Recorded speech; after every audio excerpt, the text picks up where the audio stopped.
কালি ৰাতিপুৱা first সেমিষ্টাৰৰ BSc ভেলুৱেটেড course সাবজেক্টৰ যেহেতু final exam আছে তো BSc যেটো এনভায়ৰনমেন্টাল ষ্টাডিজ বা পৰিবেশ অধ্যয়ন যিখন বিষয় আছে সেইখন বিষয়ৰ কিছুমান গুৰুত্বপূৰ্ণ প্ৰশ্নোত্তৰ লৈ আছো আজিৰ এই ভিডিঅ'ৰ তো তোমালোকৰ যে এনেদৰে প্ৰশ্নটো দেখুৱাম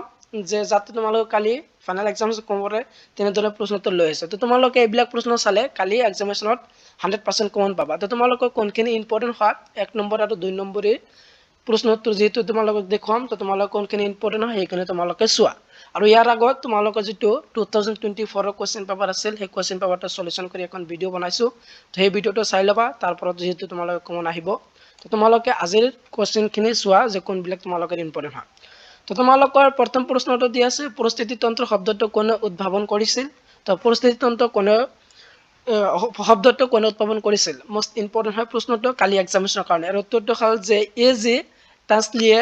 পৰিস্থিতিতন্ত্ৰটো শব্দটো কি কৰিছিল উদ্ভাৱন কৰিছিল মোস্ট ইম্পৰ্টেন্ট তো তোমালোকৰ যেহেতু এইবিলাক মোস্ট ইম্পৰ্টেন্ট প্ৰশ্নোত্তৰ আৰু তোমালোকে কোন কোন কলেজত পঢ়ি আছা তো কমেন্ট বক্সত তোমালোকে কলেজৰ নামটো লিখিবা যে তোমালোকে কোনখন কলেজত অধ্যয়ন কৰি আছা তো তোমালোকে লিখিবা তাৰপিছত 2 নম্বৰ প্ৰশ্নটো হ'ল যে অনবীকৰণযোগ্য সম্পদৰ এটা নাম লিখা মোস্ট ইম্পৰ্টেন্ট প্ৰশ্ন নম্বৰ 2 যে অনবীকৰণযোগ্য সম্পদৰ এটা নাম লিখা এৰ উত্তৰটো হ'ল যে কয়লা বা পেট্ৰলিয়াম বা প্ৰাকৃতিক গেছ তো তোমালোকৰ অনবীকৰণযোগ্য সম্পদৰ এটা নাম আহিবলৈ বহুত চান্স আছে এই প্ৰশ্নটো তোমালোকে শিকিবা তো এৰটো হ'ল কয়লা তাৰপিছত 3 নম্বৰ প্ৰশ্নটো আহিছিল যে ইকোলজি শব্দটো পৰিৱৰ্তন কোনে কৰিছিল তো ইকোলজি শব্দটো কোনে পৰিৱৰ্তন কৰিছিল তো এনেদৰে প্ৰশ্ন আহিব পাৰে এৰ উত্তৰটো হ'ল যে তোমালোকৰ আৰ্নেষ্ট হেকিয়েল ইকোলজি শব্দটো পৰিৱৰ্তন কৰিছিল তো এইবিলাক যেহেতু প্ৰশ্ন আহি থাকে ফাইনেল এক্সামিনেশ্যনত তো তাৰ কাৰণে তোমালোকে এইবিলাক ইম্পৰ্টেন্ট হয় তাৰপিছত 4 নম্বৰ প্ৰশ্নটো যে সাইলেন্ট স্পেৰিং গ্ৰন্থখনৰ লিখক কোন তো ইয়াৰ উত্তৰটো হ'ল যে ৰাছেল কাৰ্চন আছিল সাইলেন্ট স্পেৰিং গ্ৰন্থখনৰ লিখক 5 নম্বৰ প্ৰশ্নটো দি আছে ভাৰতবৰ্ষৰ পৰিৱেশ সংৰক্ষণ আইন কেতিয়া বলবৎ হৈছিল আৰু উত্তৰটো হ'ল যে 1986 চনত ভাৰতবৰ্ষৰ পৰিৱেশ সংৰক্ষণ আইন বলবৎ হৈছিল তো তোমালোকৰ 2026 অথবা 25-26 বৰ্ষৰ যেটো এক্সাম আছে তোমালোকৰ ফাৰ্ষ্ট সেমিষ্টাৰৰ BSc তো সেই এক্সামৰ বা কালি এক্সামৰ কাৰণে এই প্ৰশ্নটো কিন্তু অত্যন্ত গুৰুত্বপূৰ্ণ হয় কিন্তু তোমালোকে শিকিবাই যে ভাৰতবৰ্ষৰ পৰিৱেশ সংৰক্ষণ আইন কেতিয়া বলবৎ হৈছিল 1986 চনত তাৰপিছত 6 নম্বৰ প্ৰশ্নটো দি আছে যে ওজন স্তৰত কুপ্ৰভাৱ পেলোৱা এবিধ প্ৰদূষণৰ নাম লিখে তো ওজন স্তৰত কুপ্ৰভাৱ পেলোৱা এবিধ প্ৰদূষণৰ নাম লিখিবলৈ আহিব পাৰে আৰু উত্তৰটো ক্লৰ'ফ্ল'ৰ কাৰ্বন আছিল ওজন স্তৰত কুপ্ৰভাৱ পেলোৱা এবিধ প্ৰদূষণৰ নাম তাৰপিছত 7 নম্বৰ প্ৰশ্নটো দি আছে যে প্ৰতি বছৰৰ কিমান তাৰিখৰ বিশ্ব পৰিৱেশ দিৱস হিচাপে পালন কৰা হয় অত্যন্ত গুৰুত্বপূৰ্ণ প্ৰশ্নটো যে তোমালোকৰ কালি এক্সামিনেশ্যন এই প্ৰশ্ন আহিবলৈ বহুত চান্স আছে কিন্তু 7 নম্বৰ যেটো প্ৰশ্ন দি আছে যে প্ৰতি বছৰৰ কিমান তাৰিখৰ বিশ্ব পৰিৱেশ দিৱস হিচাপে পালন কৰা হয় এইটো সকলোৱে কম বেছি জানা ইয়াৰ উত্তৰটো 5 জুন তাৰিখত কি বিশ্ব পৰিৱেশ দিৱস হিচাপে পালন কৰা হয় এইটো তোমালোকে কি কিবা এইটো আহিবলৈ বহুত চান্স আছে তো এইটো কিবা তাৰ পিছত 8 নম্বৰটো দিয়া আছে 8 নম্বৰ প্ৰশ্ন আছে প্ৰথম দ্বিতীয় সন্মিলন কিমান চনত অনুষ্ঠিত হৈছিল 1992 চনত ব্ৰাজিলত অনুষ্ঠিত হৈছিল তো 9 নম্বৰ প্ৰশ্নটো দিয়া আছে 9 নম্বৰ প্ৰশ্নটো তোমালোকে চাই লোৱা এইটো বহুত চান্স আছে অত্যন্ত গুৰুত্বপূৰ্ণ হয় প্ৰশ্নটো যেটো যোৱা বৰ্গত আহিছিল বন্যপ্ৰাণী সুৰক্ষা আইন কিমান চনত হৈছিল এইটো এনেদৰে আহিছিল আৰু এইবাৰ কিন্তু তোমালোকে এনেদৰে আহিবলৈ বহুত চান্স আছে তো এটি কিবা তাৰপিছত তোমালোকে কিবা 10 নম্বৰটো দি আছে যে হিউজ গ্ৰে প্ৰক্ৰিয়াৰ প্ৰধান গেছ তো হিউজ গ্ৰে প্ৰক্ৰিয়াৰ প্ৰধান গেছ কোনটো তো কাৰ্বন ডাই অক্সাইড আছিল হিউজ গ্ৰে প্ৰক্ৰিয়াৰ প্ৰধান গেছ এইটো কিবা তাৰপিছত যে নেক্সট ইম্পৰ্টেন্ট প্ৰশ্ন দি আছে তোমালোকে 11 নম্বৰ প্ৰশ্ন জৈৱ বৈচিত্ৰ্য আইন 2020 কিমানটা অধ্যায়ত আছে তো অধ্যয়ন আছে কেইটা আছে 12টা অধ্যায় আছে এইটো ইম্পৰ্টেন্ট আছে তাৰপিছত তোমালোকে যে নেক্সট ইম্পৰ্টেন্ট প্ৰশ্নটো তোমালোকৰ দি আছে 12 নম্বৰ যেটো তলত উল্লেখিত কোনটো উৎপাদকৰ উদাহৰণ নহয় এইটো যোৱা বৰ্গত আহিছিল এই বৰ্গত আহিবলৈও চান্স আছে তো ইয়াৰ কেইটামান যে 4টা অপচন দি আছে হিউজিয়া উদ্ভিদ হিলাই ব্যাকটেৰিয়া আৰু বেকুৰ আৰু শুদ্ধ অপচনটা তোমালোকৰ বেকুৰ যে তলত কোনটো উৎপাদকৰ উদাহৰণ নহয় কোনটো আছিল বেকুৰ উৎপাদকৰ উদাহৰণ নহয় নেক্সট ইম্পৰ্টেন্ট প্ৰশ্নটো দি আছে পৰিৱেশৰ প্ৰধান উপাদানটো কি তো পৰিৱেশৰ প্ৰধান উপাদান হ'ল বায়ু বা মাটি বা পানী তো এইটো তোমালোকে কিবা তাৰ পিছত দি আছে তোমালোকৰ 14 নম্বৰ বন্যপ্ৰাণী সুৰক্ষা আইন কিমান চনত কাৰ্যকৰী হৈছিল তো এইটো যেহেতু যোৱা বৰ্গত আহিছিল আৰু তোমালোকৰ এনেদৰে এটা খালি ঠাই আহিব পাৰে যে বন্যপ্ৰাণী সুৰক্ষা আইন ডেছ চনত কাৰ্যকৰী হৈছিল কিমান চনত 1972 চনত হৈছিল তাৰপিছত দিয়া আছে তোমালোকৰ সুক্ষ্ম উপভোক্তাক কি বুলি জনা যায় কি বুলি বিয়োজক বুলি জনা যায় তাৰপিছত নৱীকৰণ যোগ্যৰ অযোগ্য সম্পদৰ এটা উদাহৰণ দিয়া মোস্ট ইম্পৰ্টেন্ট প্ৰশ্ন নাম্বাৰ 16 খনিজ তেল বা কয়লা নৱীকৰণ অযোগ্য সম্পদৰ এটা উদাহৰণ তাৰপিছত দিয়া আছে তোমালোক সম্পূৰ্ণ নাম যে NAS এৰ সম্পূৰ্ণ ৰূপটো লিখা এটা আহিবলৈ বহুত চান্স আছে তো এইটো কিবা তাৰপিছত তোমালোকৰ 18 নম্বৰ যেটো দিয়া আছে 18 নম্বৰ যে কিউট চুক্তি ঘোষণা কৰা হৈছিল কিমান চনত তো কিউট চুক্তি কিমান চনত ঘোষণা কৰা হৈছিল 1997 চনত ঘোষণা কৰা হৈছিল তাৰপিছত তোমালোকৰ 19 নম্বৰ প্ৰশ্নটো আছে চিপকো আন্দোলনৰ মূল মানুহজন হৈছে তো চিপকো আন্দোলনৰ মূল মানুহজন কোন আছিল আৰু উত্তৰটো চোৱা তাৰপিছত দিয়া আছে যে 20 নম্বৰ যে সৌৰশক্তি ডেছ বিদ শক্তিৰ ভিতৰত পৰে তো সৌৰশক্তি যে কিবিধ শক্তিৰ ওপৰত পৰে এইটো তোমালোকৰ এনসাৰটো হ'ব নৱীকৰণযোগ্য শক্তিৰ ওপৰত ভিতৰত পৰে সৌৰশক্তিটো তাৰপিছত যে তোমালোকৰ দিয়া আছে ইকোলজি শব্দটোৰ অৰ্থ কি মোস্ট ইম্পৰ্টেন্ট প্ৰশ্ন নাম্বাৰ 21 যে জীৱৰ ঘৰ বা বাসস্থান হ'ল ইকোলজিৰ শব্দৰ অৰ্থ তো ইকোলজি শব্দৰ অৰ্থ কি আছিল জীৱৰ ঘৰ বা বাসস্থান তাৰপিছত 22 নম্বৰটো দিয়া আছে পৰিস্থিতি তন্ত্ৰ দেশ প্ৰাথমিক উৎপাদক বলে তো পৰিস্থিতি তন্ত্ৰ কি প্ৰাথমিক উৎপাদক বলে তো সেউজীয়া উদ্ভিদক প্ৰাথমিক উৎপাদক বলে পৰিস্থিতি তন্ত্ৰত তাৰপিছত দিয়া আছে যে তোমালোকৰ 1 নম্বৰৰ যেটো হেকৰ প্ৰশ্ন দিয়া আছে UNEP ৰ সম্পূৰ্ণ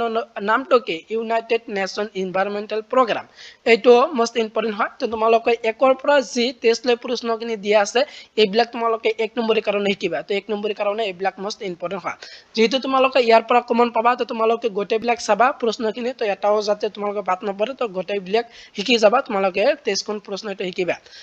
তাৰপিছত তোমালোকে হা 2 মাৰ্কৰ কোশ্চেন তো 2 মাৰ্কছৰ কোশ্চেন আহিবলৈ কোনটো বেছি চান্স আছে তোমালোকে ইম্পৰ্টেন্ট হয় এটো চোৱা তো 2 নম্বৰৰ কাৰণে এইবিলাক শিকিবা 2 নম্বৰ প্ৰশ্ন যেটো দিয়া আছে তোমালোকৰ তো এইটো তোমালোকক এনসাৰ আৰু কোশ্চেন কৈ দিয়া আছে তোমালোকে এইবিলাক চোৱা তো তোমালোকৰ 2 নম্বৰৰ কাৰণে কোনখিনি ইম্পৰ্টেন্ট হয় তো 2 নম্বৰৰ কাৰণে প্ৰথমে কিবা যে পৰিবেশ অধ্যয়নৰ দুটা গুৰুত্বপূৰ্ণ উল্লেখ কৰা তো পৰিবেশ অধ্যয়নৰ দুটা গুৰুত্ব আহিবলৈ বহুত চান্স আছে তো এইটো ইম্পৰ্টেন্ট আছে তাৰ উত্তৰটো যে মানুহক প্ৰাকৃতিক সম্পদ সীমিত ব্যৱহাৰ আৰু সংৰক্ষণৰ বিষয়ে সজাগ কৰে পৰিবেশ তন্ত্ৰৰ ভাৰসাম্য ৰক্ষা আৰু প্ৰদূষণ ৰোধৰ উপায়বোৰ শিকা তাৰপিছত দিয়া আছে তোমালোকৰ 2 নম্বৰ যে 2 নম্বৰ প্ৰশ্নটো যে পৰিবেশ অধ্যয়নৰ মূল বিষয়বস্তু তো 2 মাৰ্কৰ কাৰণে যেটো কিবা যে পৰিবেশ অধ্যয়নৰ মূল বিষয়বস্তুৰ ওপৰত আহিবলৈ বহুত চান্স আছে এইটো কিবা এৰ উত্তৰটো তোমালোকে চোৱা তাৰপিছত দিয়া আছে যে 3 নম্বৰ প্ৰশ্নটো হ'ল যে অসমৰ ৰাষ্ট্ৰীয় উদ্যানসমূহৰ নাম লিখা তো অসমৰ ৰাষ্ট্ৰীয় উদ্যানৰ কেইটা তোমালোকৰ নাম আহিব পাৰে তো ইয়াৰ উত্তৰটো হ'ল যে কাজিৰঙা মানস ওৰাং নামৰি ডিব্ৰু জয়খোৱা ৰায়মনা আৰু দেহিং পাটকাই তো এইখিনি আছিল অসম ৰাষ্ট্ৰীয় উদ্যান তাৰপিছত 4 নম্বৰ প্ৰশ্ন মোস্ট ইম্পৰ্টেন্ট প্ৰশ্ন নাম্বাৰ 4 যে অত্যন্ত গুৰুত্বপূৰ্ণ প্ৰশ্ন নাম্বাৰ 4 যে নৱীকৰণ যোগ্য সম্পদৰ এটা উদাহৰণ দিয়া সৌৰশক্তি আৰু বায়ু শক্তি তো দুটা উদাহৰণ আহিবলৈ চান্স আছে এইটো প্ৰশ্নটো আহিবলৈ তো মোস্ট ইম্পৰ্টেন্ট আছে তো সৌৰশক্তি আৰু বায়ু শক্তি তাৰপিছত তোমালোকৰ 5 নম্বৰটো হ'ল যে অনৱীকৰণযোগ্য সম্পদৰ নাম লিখা এইটো ইম্পৰ্টেন্ট আছে কয়লা আৰু পেট্ৰলিয়াম অনৱীকৰণযোগ্য সম্পদৰ দুটা নাম আহিব পাৰে তো ইয়াৰ উত্তৰটো হ'ল কয়লা আৰু পেট্ৰলিয়াম তাৰপিছত 6 নম্বৰটো যে এবিধকৈ লুপ্তপ্ৰায় প্ৰাণী আৰু উদ্ভিদৰ উদাহৰণ দিয়া তো এবিধকৈ লুপ্তপ্ৰায় প্ৰাণী আৰু উদ্ভিদৰ নাম লিখিবলৈ আহিব পাৰে তাৰ উত্তৰ প্ৰাণী হল সোণালী বান্দৰৰ উদ্ভিদ তোমালোকে চোৱা তো এইটো ইম্পৰ্টেন্ট আছে প্ৰশ্নটো তোমালোকৰ যে লুপ্তপ্ৰায় প্ৰাণী বা উদ্ভিদৰ নাম আহিব পাৰে তাৰ পিছত এটা প্ৰশ্ন দিয়া আছে যে লুপ্ত বা বিলুপ্ত প্ৰজাতিৰ চৰাইৰ নাম আহিবলৈ এইটো চান্স আছে তো দুটা লুপ্ত বা বিলুপ্ত প্ৰজাতিৰ চৰাইৰ নাম আহিব পাৰে তো এইটো কিবা ইয়াৰ আনসাৰটো তোমালোকে চোৱা তাৰ পিছত তোমালোকৰ যে 8 নম্বৰটো প্ৰশ্ন দি আছে 1 নম্বৰ পৰিস্থিতি তন্ত্ৰ কি তো পৰিস্থিতি তন্ত্ৰ বুলিলে কি বুজা বা পৰিস্থিতি কাক বলে প্ৰশ্নটো এনেদৰে আহিব পাৰে এই প্ৰশ্ন যেহেতু 2024 বৰ্ষত আহিছিল 2 মাৰ্কৰ তো এই বৰ্ষৰ কাৰণেও 2 মাৰ্কৰ কাৰণে এইটো ইম্পৰ্টেন্ট আছে এইটো কিবা ইয়াৰ উত্তৰটো কোনো এটা নিৰ্দিষ্ট ভৌগোলিক অঞ্চলত থকা জৈৱিক সম্প্ৰদায় আৰু অজৈৱিক পৰিৱেশৰ মাজত হোৱা পাৰস্পৰিক ক্ৰিয়া প্ৰতিক্ৰিয়াৰ এক সংহত গোটেই হল পৰিস্থিতি তন্ত্ৰ তাৰপিছত যে 9 নম্বৰ যে পৰিস্থিতি তন্ত্ৰৰ পিৰামিড বুলিলে কি বুজা যেহেতু পৰিস্থিতি তন্ত্ৰ আহিছিল জৈৱকত আৰু খাদ্য শৃংখল আহিছিল তো তোমালোকৰ 2 নম্বৰ চেপ্টাৰৰ কাৰণে 2 নম্বৰ চেপ্টাৰ কাৰণে 2 মাৰ্কছৰ কাৰণে মোস্ট ইম্পৰ্টেন্ট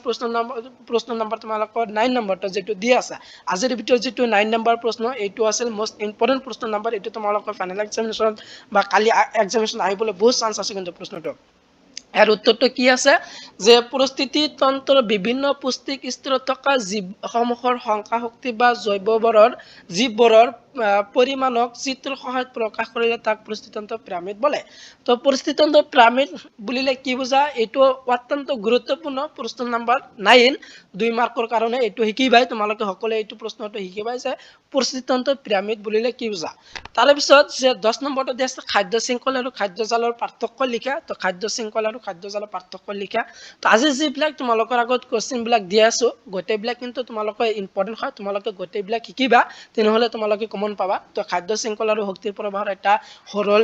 পথ আনহাতে বহুতো খাদ্য শৃংখল পৰস্পৰ লগ লাগি সৃষ্টি হোৱা জটিল জালিকাই হ'ল খাদ্য জাল তাৰে পিছত যে তোমালোকৰ 11 নম্বৰ দুবিধ বিয়োজক জীৱৰ নাম লিখা বেক্টেৰিয়া আৰু বিক্ৰ তাৰ পিছত আহিছিল যে আহিব পাৰে যে 12 নম্বৰ যে খাদ্য চক্ৰ বা খাদ্য জালকে তো খাদ্য চক্ৰ বা খাদ্য জালৰ বিষয় আহিব পাৰে এৰ উত্তৰটো তোমালোকে সব পৰিস্থিতিতন্ত্ৰ শক্তি প্ৰবাহৰ বিভিন্ন পথবোৰ লগ লাগি যি এক জটিল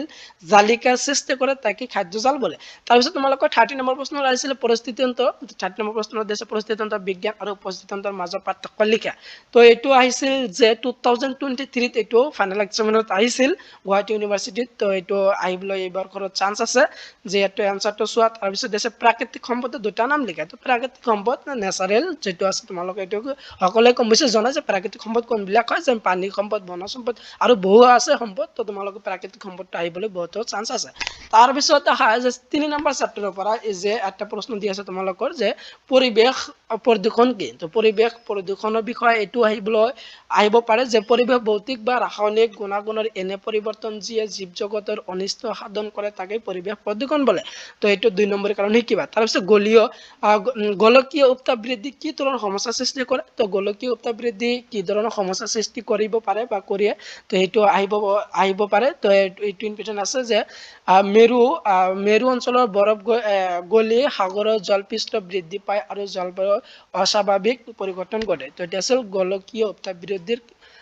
ধৰণ কি আছিল বৃদ্ধিৰ সমস্যা তাৰ পিছত তোমালোক 17 নম্বৰটো প্ৰশ্ন দি আছে 17 নম্বৰটো চাই লোৱা স্ক্ৰিনশ্বট মাৰিব পাৰা তাৰ পিছত তোমালোকৰ 17 টো যেহেতু তোমালোকে স্ক্ৰিনশট মাৰি লবা